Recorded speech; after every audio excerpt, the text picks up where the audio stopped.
My name is Bob Mann. I turned professional in 1967. But after turning professional, I then got really involved in a lot of sports.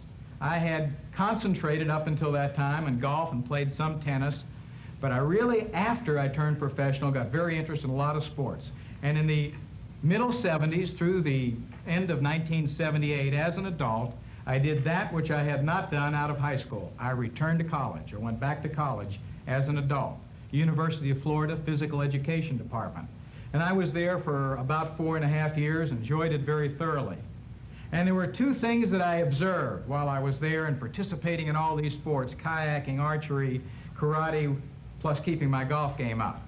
First thing I noticed is that the power source in nearly every sport, almost without exception, is the same. Whether it's hitting a golf ball, throwing a punch, throwing a baseball, it's the legs. It's the feet and legs that's the power source in golf, and certainly in karate, throwing a baseball. And if you notice the knockout punches, they're really here in the feet and the legs. It's exactly the same as golf.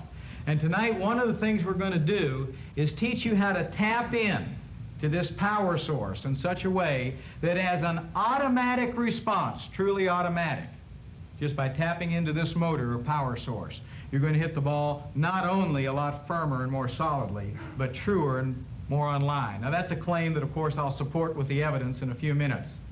The second experience I had while being there at the University of Florida was getting involved in archery. Now, for those of you who've never seen target archery, it's quite a beautiful sport, particularly for the participant, I guess a little bit for the spectators.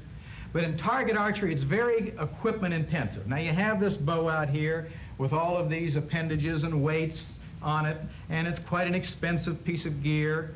And you push this bow. You don't really hold it, you push this bow. And archers are very, very meticulous and detail conscious, both in the preparation of the equipment and the shot. And boy, you push this bow out here and you put your fingers on that string, and then with these back muscles you begin to pull that bow, and you pull it and you pull it and you pull it and you pull it, and you get just right, you get the string right on the nose, and as soon as that arrow comes through what's known as the clicker on the bow, you just let go. And if you just simply pull that bow back, pull that string back and let go, the flight of the arrow is beautiful, it's true, and it's natural. But you know what happens if you try to aim that arrow? Oh, you release it, or you try to get it into the target, folks. The arrow flies bad, it flies short, and it doesn't feel good. So in archery, all of the preparation is before the shot, and the shot itself is an automatic natural release. And I got very deeply involved in archery, and I saw some very fine world-class archers, and I said, boy, if I could just make golf like that for myself and my students, that we did all the preparation in front, and that the shot itself was just a joyous, natural, releasing action. And that's how automatic golf had its genesis or start. Back there at the University of Florida several years ago, when I was understanding and learning more about the biomechanics of all sports, and therefore improving the mechanics of my golf game, and at the same time seeking after or grasping this feeling, boy, if we can just do all the preparation in advance and then have the shot come off. And the name automatic golf is not one that I came up with. My students came up with it. They said, Bob, if you just do just exactly what you said, it's automatic. And I think that that's what you'll experience here tonight. A method where we do all the preparation before the swing, and the swing just simply occurs. And boy, it's a beautiful experience. The swing becomes an expansive, pleasureful action that's truly automatic. I want to show you something. I've placed my hands on the club, and I'm going to put my hands out in front of me. My hands are on the club, and all I'm going to do is lower the club. And then I'm going to lower with my knees. And if you notice, I'm in a pretty doggone good starting position. Now watch this. If I bring the club back up, I haven't really changed anything. And if I simply move the club over here without changing it, aren't I in a pretty good position to hit that ball? Now watch this. I'm in the same position, and I can come over here and in that same position, and I guess a lot of us would like to finish every shot about like that. So if you put your hands on that club precisely in a certain manner, and there's only one grip that'll do it, the grip actually does not change throughout the whole swing. Now look what we've done. and all of you know enough about mechanics to know that if we create a machine and eliminate all of these moving parts, all of this, and this, not only have we got a more reliable machine that's going to repeat its action time after time, or in this case a more reliable swing that will repeat, but also we've increased, not decreased, the power. Now, why does getting all of this floppy movement out of the hands increase the power in a golf swing? Well, folks, you know that if you wanted to go up and hit somebody, you certainly couldn't do much damage like that. The damage comes from the body weight. If we hit somebody like this, we're going to hurt them. But if we go up and hit them like this, it means nothing. It's the same. Even though you know logically that you can't add anything, this is the tendency in golf. And we're going to remove that by placing your hands absolutely, meticulously, in an exact fashion on that golf club. What I want you to do with that little piece of doweling, or your stick for the night, is grip it in your right hand up at the top. Right hand up in the top, just the reverse of where you're going to grip a golf club. And extend it right out in front of you at a 45-degree angle. Not here, but right out in front of you at about a 45-degree angle. Now, not in here, just push it right out there, right out there. Okay, you've learned the first move. You can relax now. You can put that down. And now we're going to look at the left hand. And here's what I want you to do with the left hand. I want you to take this forefinger and simply touch the pad under the thumb. Make certain that the thumb is curved in, not out, not bent, but curved in, right like this. Touch the pad, forefinger against pad, and close up your hand, just like this. This thumb against this pad, this forefinger right here. Just like that. That's fine, folks. Now look at the inside of your hand. And what I want you to do now is close your hand. But I want you to bring these fingers way down here and touch the pad of this hand, just like this. Not like this, but bring them way down here and touch the pad of this hand. So what we've got is the forefinger touching the pad of the thumb laying against this part of the hand, and the fingers right there. Now open your hand ever so slightly, and just pretend that you had a small, tiny little lemon in there in the last three fingers, and you wanted to get all the juice out of it and squeeze it. Just with the last three fingers, just with the last three fingers.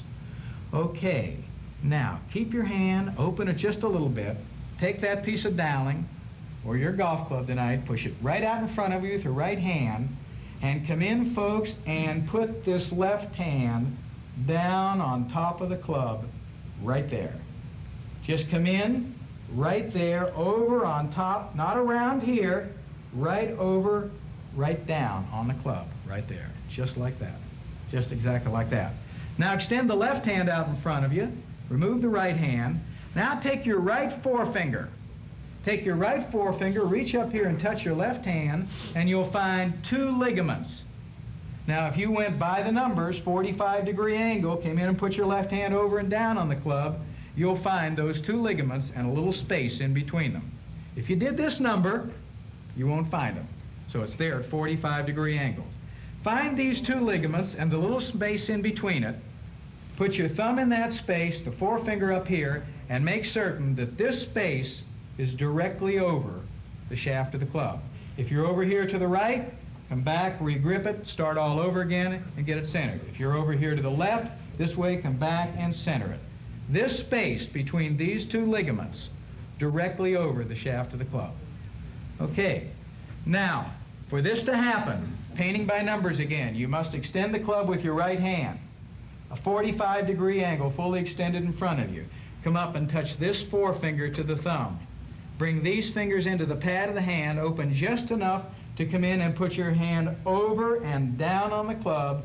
Close it like you were squeezing a small lemon right here. Let the finger and the thumb go. Let the finger and the thumb go. Now, do you really have it? Yank on it with your other hand. Do you really have it in those three fingers? If you've got it in those three fingers, you've got an angle here. You've got this space right over the shaft, and you can feel this space. You've got your left hand on there properly. Okay. Now, what we're going to do now is put your right hand on, and this will work fine if the left hand's on there just right. So before we do the right hand, let's see you all, without instruction, just put your left hand on the club. I'll walk a little bit around the audience and make certain that we've got the left hand on there properly. Okay.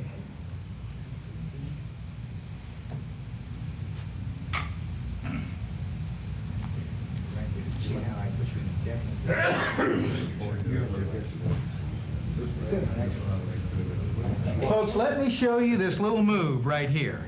This last little move, when we put the left hand on here, is to shorten the thumb and increase the pressure in these three fingers. You see, if the thumb goes up here, we are holding this club in these two fingers. And we're going to get up here and we're just going to flop all over the place. And we're not going to be in this absolutely perfect neutral to neutral to neutral position. So it's right here, the pressure's in these three fingers. These three fingers. Okay, if you have that, we're going to put the right hand on the club now. The way you do that is extend the left hand out in front of you. Take your right hand and take the middle two fingers, the second pad. Not the first pad, not the third, but the second pad, and place it directly on the bottom of the club adjacent to your left hand. These two fingers right here. Now very slowly begin to close by squeezing these fingers. Don't come down here with your hand. Simply close the fingers until you get nearly closed. And what you'll see is that the pad of the right hand makes a perfect pocket for the left thumb. And then just fit that thumb in there and continue to close your hand. And that's all you do. Now what you'll notice is that your right thumb is over on the left side of the golf club. That there's no pressure at all of the right thumb on the shaft of the club. And that's extremely important because those pinching muscles with either hand, they are scared, steer it around the golf course, try to keep the ball in play, patty cake it, kind of swinging it. But when we get these thumbs off the golf club, particularly the right thumb, by gripping it precisely in this manner, the second pad, slowly closing the pressure, bringing the right thumb over the left thumb, or the right pad over the left thumb, and the right thumb on the left side of the club. We could even do this. We could hit the ball fine, just like this, but we can't have the pressure here. Now, as you apply more pressure, and I want you to think about those two fingers, and just kind of squeeze those fingers like you were milking a small lemon there, what you'll notice is you'll get some pressure right here on the back of the right hand. This is good, healthy right hand pressure. And I'm going to do my Arnold Palmer imitation for you, hitting a little maybe 7 or 8 iron punch shot. And I'll show you the right hand functioning in golf. Is that not Arnold? Well, he goes a little more like this, doesn't he? You see? But he's getting the back of this hand right through the shot. Now, we're going to go by the numbers on the whole grip. We come over, place the club in front of us. Down with the left hand. We check the alignment by the space between the two ligaments. We make certain that we've maintained the 45-degree angle, that all the pressure's back here. We could let loose with these two fingers. We come on with the right hand, simply roll the right hand over, fit right down on the thumb, and we've got an absolutely perfect fit. But what we've also got, most important, is two things. We've got a completely neutral position. All we have to do is lower the club. It's in exactly the proper position for the top of the swing, and it's in exactly the proper position for the completion of the swing. Now what I'm going to do at this point is get somebody out of the audience. Can I use you, sir? Could you come on up? And what I'm going to show you is how this system begins to get automatic. Would you leave? Just go ahead and leave the dialing back down. Alrighty. I'm going to talk you through the grip here. Once you've got the grip, I just want you to hold it out in front of you, and then I'm going to get you into position just automatically. Take the club in your right hand, extend it right out in front of you, and grip it up a little bit higher, right up above the grip. Okay, come in with your left hand over and down. I want you to form your hand. Yes, there we go. Form your hand before you get it on there. No rolling or closing. And just simply close the hand. Okay, now we've got a couple things I want you to observe here. I think the face is a little open, so let's start again and get the face square before we start. Good, come in here, set it down right there. All right, let loose with your right hand. You feel most of the pressure in your left hand right here? Extend your left arm. Nope, just extend your left arm. Now you should feel a little pull right back here. A little pull maybe right back here. If you let loose this way, you'd feel all the pull here. I want you to feel it right here. This is a definite, I've got it kind of a feeling. Okay, now give me your right hand. We're going to much more slowly. These two pads right here, I simply want you to close, and let me do the closing here to get this fitting exactly over the thumb right there. Give me a little more pressure here. To increase the pressure here, let the thumb go. all the pressure off the thumb and just simply let it ride against the club. So what we should have here is about 60% of the pressure here, 30% of the pressure here, and about 10 here. Is that approximately what we've got? Sounds good. All righty. Your hands cohesively together. Spread your feet just a little bit. Turn your left foot out slightly to the left. And all I want you to do now is don't lower your upper body. Just simply look up, keeping this position exactly the same. All right. Now, folks, we can't do this. We've got to maintain this position because we want it to be totally neutral. Simply lower the club, not with your upper body. Just simply lower the club. That's right. Now, simply sit down, lower your knees, continue to lower the club with your knees, keeping this hand in exactly this position. No, I don't want you to do anything right there except exactly what it was. Okay, now right there. Now, I didn't tell this man about anything about living 2 inches behind the ball or whatever. Is he not in a perfect, absolutely perfect position? Now, somebody in every audience usually says to me, but Bob, what about if we're hitting a driver and we want the club up in the left side of the stance? And what about if we're hitting a little wedge shot and the club is in the back? I'm going to show you something here. Nothing changes. If we're hitting the ball, or if we're planning on hitting a driver, we have a longer club, we're going to use a wider stance. We put our hands on the club. We stand out here, maybe a slightly closed stance, a wider stance. All we do is the same thing. Watch what happens. We simply lower the club, and the club is forward appearing. Now watch this. We're going to hit a little 8-iron shot. And all we do is change the stance. An open stance, a little narrower stance. We move the club down. It appears that the club is in a different position.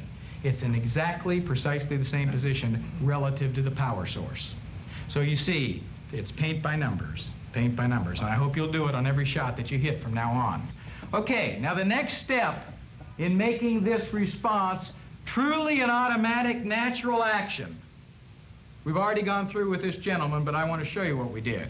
We placed the hands on the club in precisely the manner that we've discussed, and the first step that we do is simply place our feet approximately shoulder width. Approximately.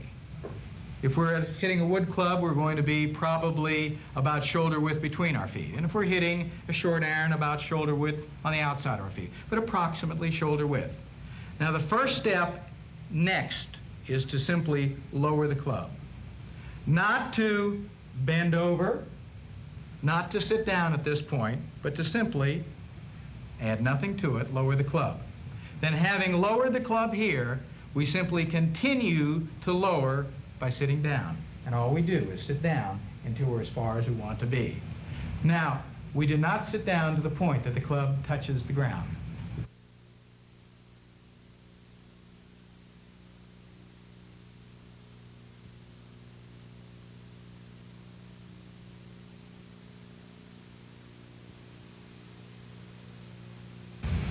Okay, what I'm going to do now is I'm going to show you what the motor of a golf swing looks like. A golf swing has a motor, and you're going to experience it, or some of you are going to experience it tonight up here, and all of you are going to see it right now. In showing you what the motor of the golf swing looks like, I'm going to show you an exercise that if you'll just do it, if you just won't hit a golf ball for the next week, and if you'll simply do this exercise instead, a week from now you'll be a much better player. What I'm going to do is put my left hand on the club in precisely the manner that we described. I'm going to leave my right hand off, and I'm going to lower the club and just simply lower the club and then lower my knees. Now I'm going to begin to swing the club very slowly. And the only step that I'm going to make, in addition to the one we've described before I start, is I'm going to turn my chin slightly to the right. And I'm going to begin to swing this club slowly, and then faster, and faster, and faster. First thing I want you to observe or hear is the sound of a golf swing as I increase the speed. And the second thing is I want you to tell me where the power source is. What made me able to swing this club faster as I went? Where did the power come from? Okay, I'm going to begin with a nice little tempo.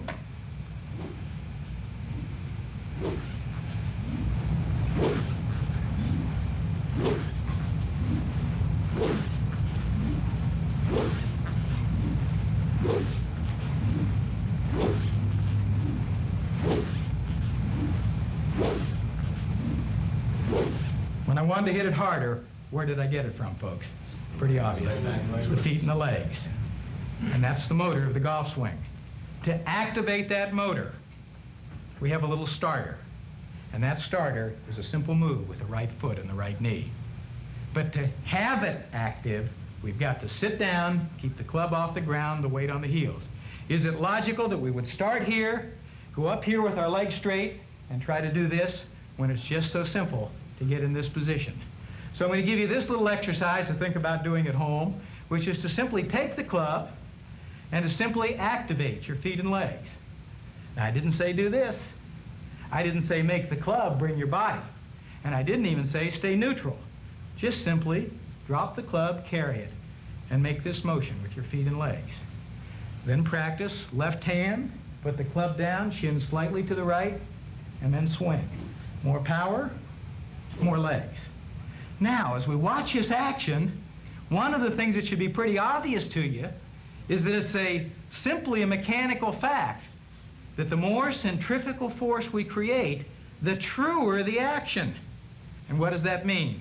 That when somebody told you, hit it easier to hit it straighter, they were telling you precisely the opposite of what you need to do.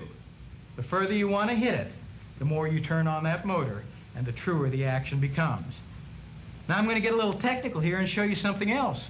The more you turn on this motor, you turn your swing into an elliptical event. You see, you lower down, you move the knees, the swing becomes elliptical.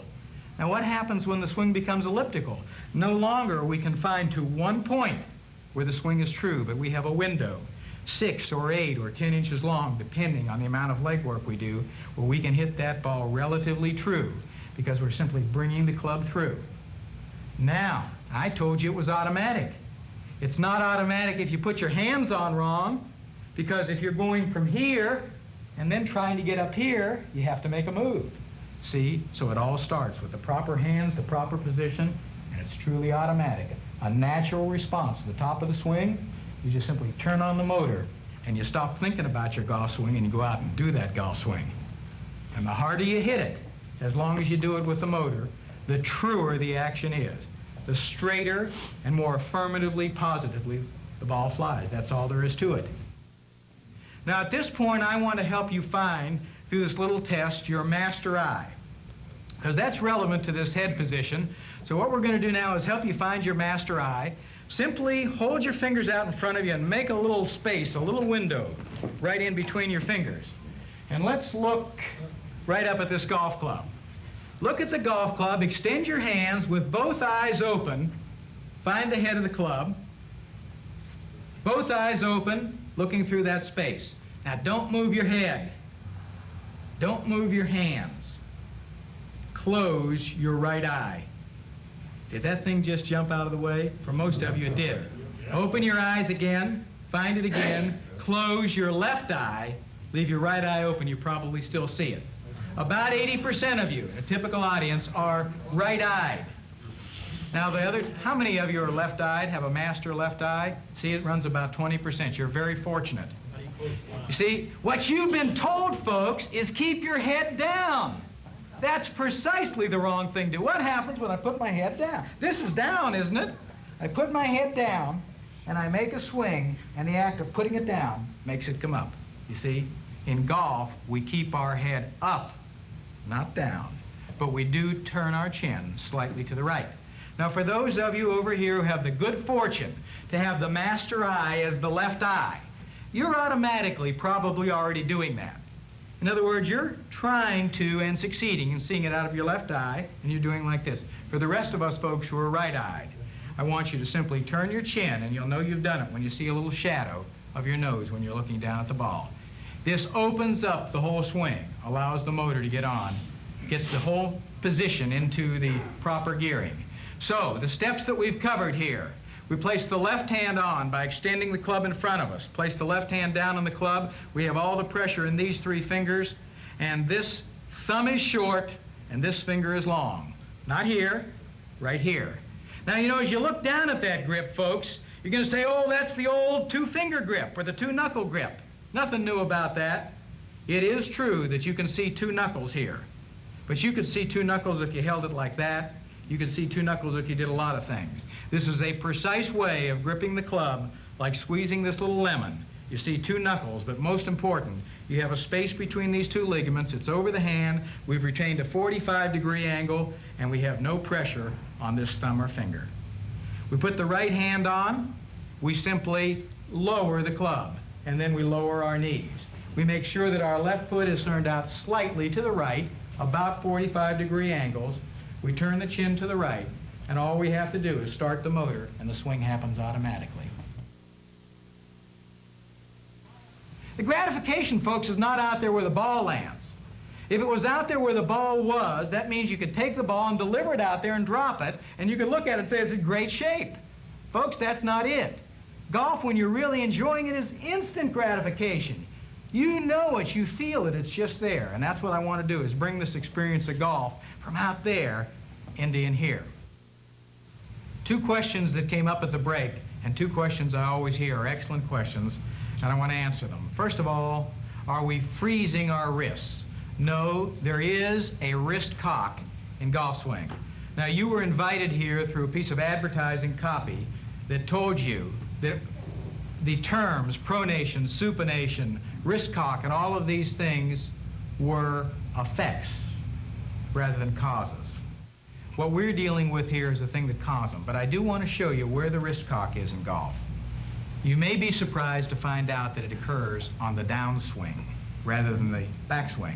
You see, if we place our hands here, simply lower the club, and simply take it back here, we haven't changed the position of those hands.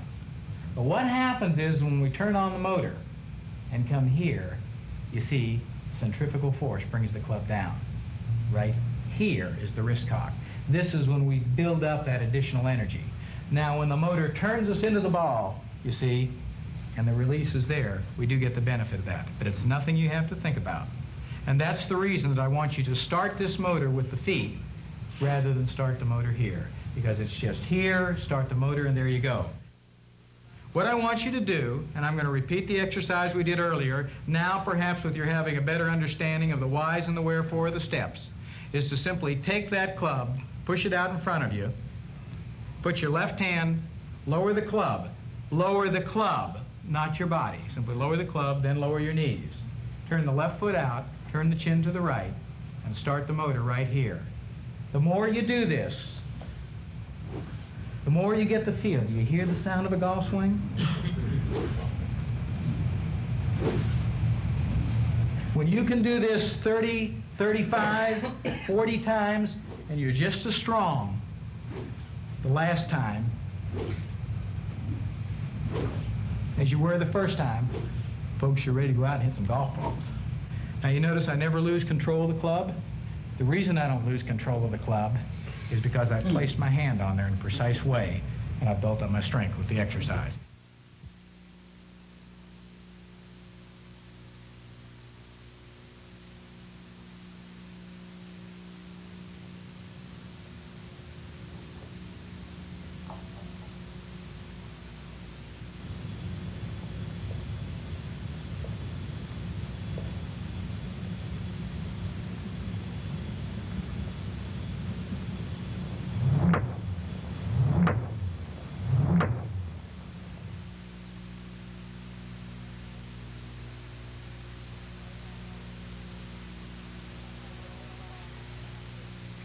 Okay, we'll start off with a review of Automatic Golf Part 1. If you recall, we always grip the club with club up in the air, club held in the right hand, extended in front of you at about a 45-degree angle.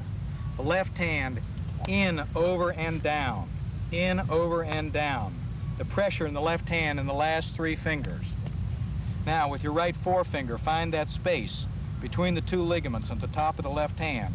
Now put your thumb in there, and that space, if you gripped it correctly, will be directly over the club shaft. You'll feel a little tug, a little pull here. Not here, right there. We maintain the 45-degree angle.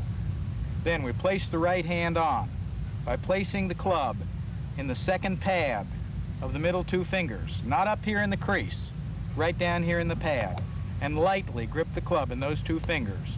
Simply close the right hand over, the right thumb on the left side of the shaft, and from this position all we have to do is simply lower the club, not bend from the waist, but simply lower the club and then sit down.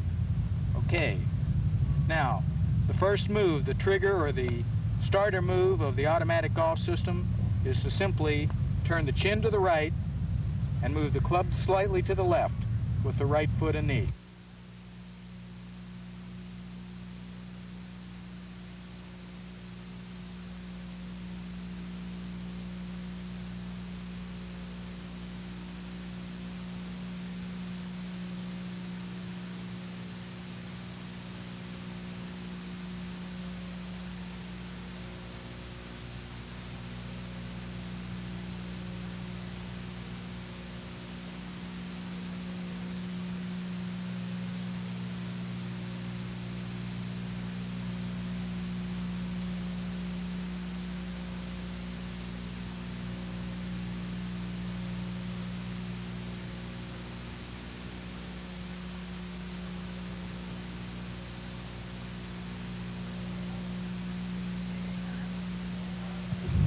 Okay, now that's a review of the automatic golf system. That's all the preparation you need to place the proper hitting muscles in command of the shot. But if you're watching this film without having watched the first film, you just simply can't have it that fast. So go back to that first film and review the basics. Now you'll recall that after we achieved the original starting position, or the proper original starting position, the next step in the automatic golf system was to do the golf motor exercise. The golf motor exercise, again, we grip the club, this time in our left hand only. We simply lower the club, then we sit down into the shot, turn the chin to the right, and we start swinging the club, held in the left hand only. Keep the chin back, apply the motion with the feet and legs, more power, more feet and legs. More power, more feet and legs. Okay, we're going to move on now and apply the automatic golf system today into the hitting of some variety of shots. But at this point, I have to tell you that some of you folks out there are watching this film, either without having watched the first film or not having prepared yourself with the exercise. Well, folks, the good news and the bad news is, the good news is that hitting a golf ball is no more complicated than applying that little exercise I just did to a golf ball with the right hand riding on the club, adding nothing to the shot. The bad news is that no matter how much you know about it, you can't do it until you have learned to do that exercise and mastered the golf motor move. And I want to illustrate the importance of that with a little piece of equipment I've made up today. What I've done here is simulated one of the famous David and Goliath slingshots. You've read about it or heard about it. It's a little pouch with a couple pieces of string. And what I've done is scotch tape in a golf ball here. And now we all know, or we pretty much know, that the force in a golf swing is centrifugal force. That's how David beat that big old Goliath, using centrifugal force. But you know, even though we know that centrifugal force is the force of a golf swing, we all have a bit of misconception, or most of us do, about the central point. You see, if the central point, or the axis, the centrifugal force of a golf swing, was at our hands, we'd swing the club just about like this. But that's not the way we do it. You see, the axis point is the left shoulder. So the importance of the motor exercise that I've just showed you, and we discussed so much on film 1, is first of all to establish the axis right up here with your left shoulder. You see, when we do the exercise, everything is moving from the left shoulder, not from the wrist, from the left shoulder. Now, let's look back at this slingshot again. And if we start whirling this thing real fast, we notice that the arc is perfectly true. We don't have to think about that arc being true. We don't have to think about that golf ball, which would be equivalent to the head of the club staying on path. All we've got to do is swing it, make it whirl. It's the same thing in a golf swing. You don't have to think about all these things. But what happens is, if I started thinking about where this thing is and tried to place it in different positions, and had it break in the middle, I'd lose all of the dynamics, all the trueness out of the action. Well, that's the same thing that happens, folks, when you're dealing with a golf club. That's the same thing that happens when this hinge comes into play. All of the true whirling action of the golf swing from this hinge, caused by this motor, breaks down and disappears if we do this. So, folks, the second purpose of the exercise, first, to establish the proper hinge point, and secondly, over a period of time, to build up sufficient strength in this left hand so it can serve its function of maintaining the club in a proper position throughout the swing. Now, certainly we recognize that the club responds to the move, and that's where we have the automatic wrist cock. But as soon as we start doing this stuff, folks, it breaks down the action. So there's no replacing the exercise. Now, before we hit some balls, I'm again going to review the full automatic golf system right through the workout with the motor exercise. Extend the club out in front of us, the right hand, club at a 45-degree angle. In, over, and down with the left hand. The club grip to about 70% of our total gripping pressure, 60 to 70% in the last 3 fingers of the left hand. We find the space between the 2 ligaments. It's directly over the shaft. We feel the pull here. We don't allow the club to release. We come in, place the right hand on in the 2 fingers, 2 middle fingers, 2 middle pads, with only very light pressure, and the right thumb on the left side of the shaft. We simply then lower the club, and then we lower our knees, turn our chin to the right, and we start the motor move with the right foot and right knee. Now, the transition from the golf motor exercise to the swing is to simply place the right hand on in such a way that it does not impinge on or in any way change the exercise. You see, hitting a golf ball is nothing more than doing the exercise with the ball in the way. Now, the transition stage, after you've practiced the exercise for a week, 2 weeks, whatever period of time it takes you, until you can hold that club solidly and firmly in the left hand throughout the action, so you can make 15 or 20 real good aggressive moves and feel and sense the motor and the hinge point. The first transition is to take either your 6, 7, or 8 iron. Today I'm going to use an 8 iron, and to tee up every shot. Let's keep it easy. So we're going to hit a number of shots here with the ball teed up. We're going to gradually tee the ball down lower and then wean ourselves away from the tee. Now, what I'm going to ask the cameraman to do here is pick a variety of shots, both in terms of angle and portions of my body, so that you can see that the principle we've discussed is always there in every shot. It's in every shot that I let you see after I edit this film. That kind of reminds me of the conversation between Ted Williams and Sam Snead, and they were arguing which was the most difficult sport, either golf or baseball. And Ted Williams said, "But Sam, baseball's much tougher. That ball is moving."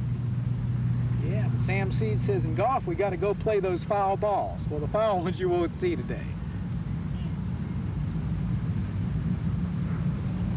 What you will see is that I'm simply doing the golf motor exercise with the ball interrupting the move.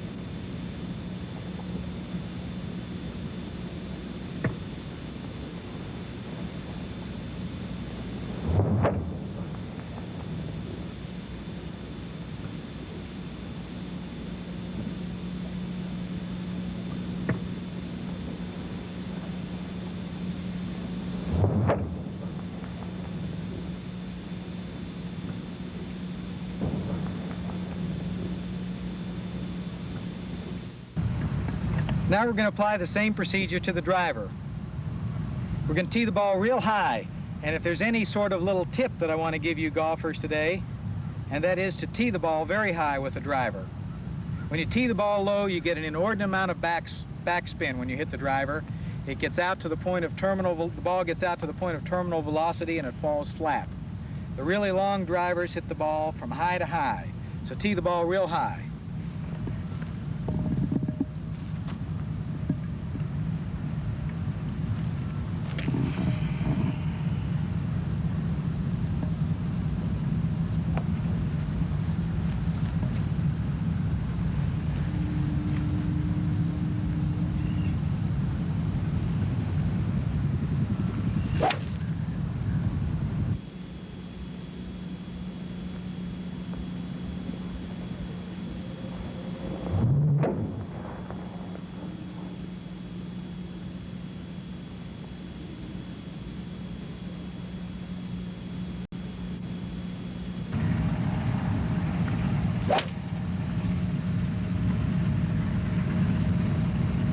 Take about $1 million like that. I love it.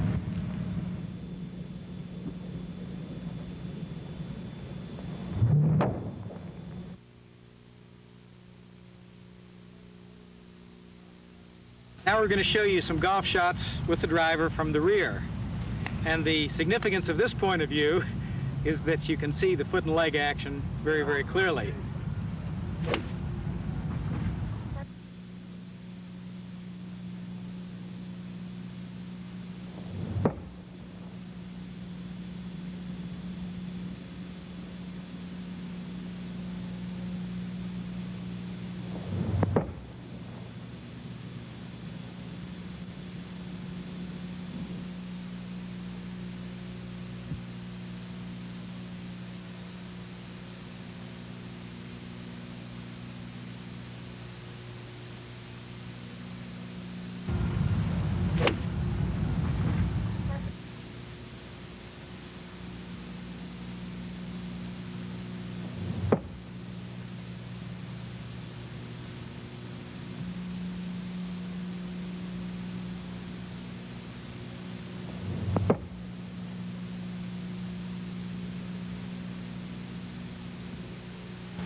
After I hit the last one, which was quite excellent, Judy said, "Well, Bob, I could see it.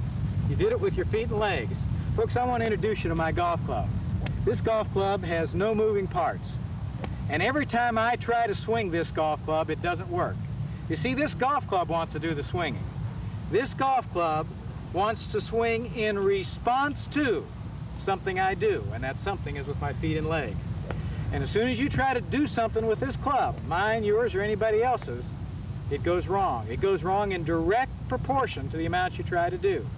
All you're really doing is supporting this club, supporting it through the dynamics of this movement, and the club does the swinging.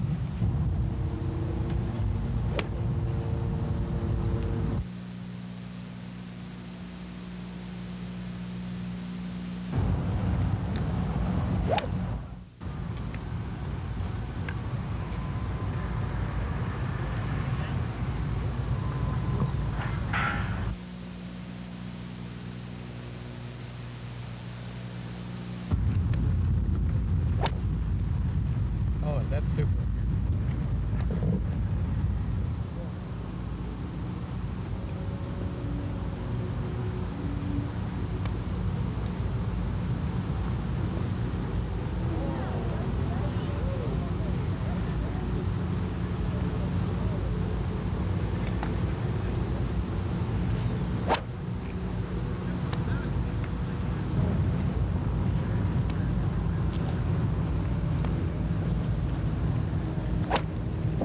That's the best stroke one can put on a golf ball right there.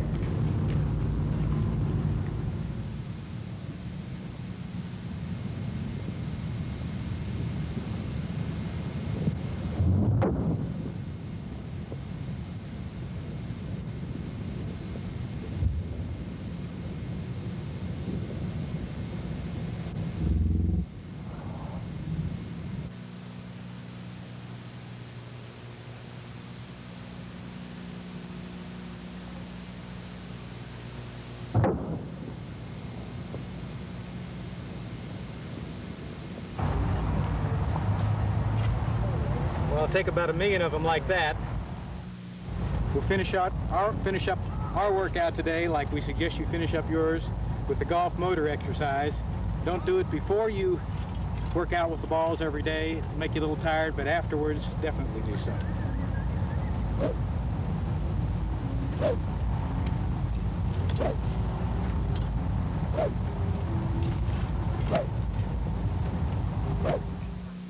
Here we are on the holeless putting green, and a couple of ducks walking across the green, but we're not going to duck hook it. And it's just as well that there's no holes on the putting green, because the objective in putting is to make the ball roll well. If you can make the ball roll end over end with proper English, it's going to find the hole for you. And in watching putters, good, bad, and indifferent over the years, I found out that the secret in putting is exactly the same as the secret in hitting the full shots. It's in the left hand. If the left hand is properly positioned and holds that proper position throughout the stroke, the ball will roll well. You see, what happens when we strike a putt and it does not roll well, usually because of tension. The left hand moves forward and the putter head attacks the ball and produces a backspin or a side spin. So the whole secret in putting and getting the good roll on the ball is, after placing the right hand, all of the fingers on the club, to place the left hand on the club and be certain to maintain this position, this arch, throughout the whole stroke. If we maintain this arch, we're going to maintain the loft on the putter, and the ball will roll well.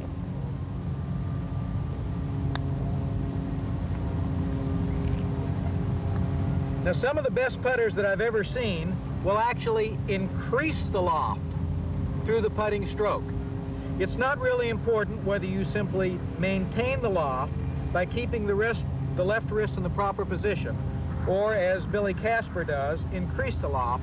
What's very important is that you do not reduce the loft.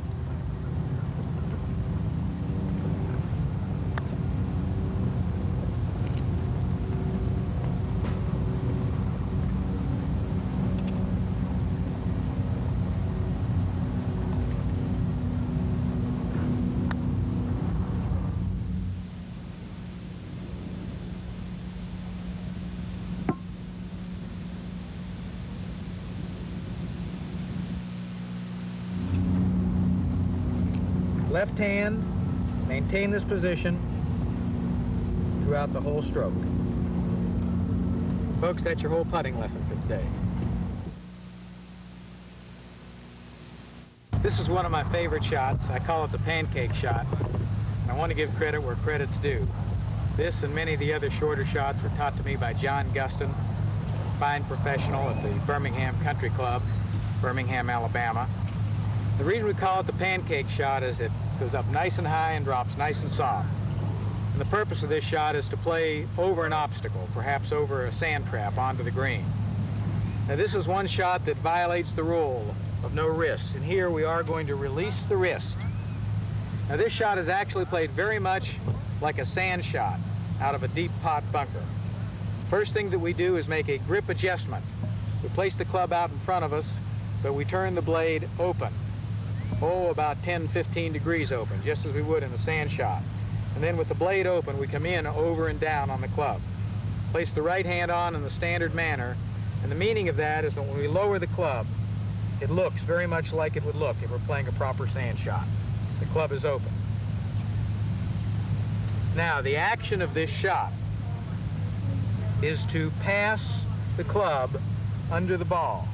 And the way we do that is we allow the hands to relax and we release the hand in much the same way we'd play out of a pot bunker.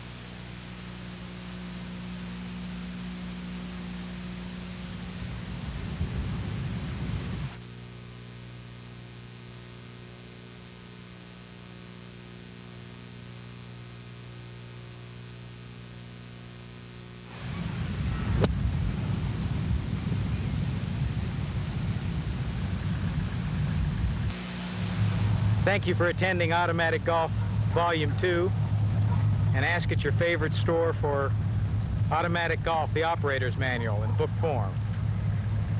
And soon to be introduced, look for the automatic golf balls. They're just as automatic as your willingness to apply the motor move to your golf game.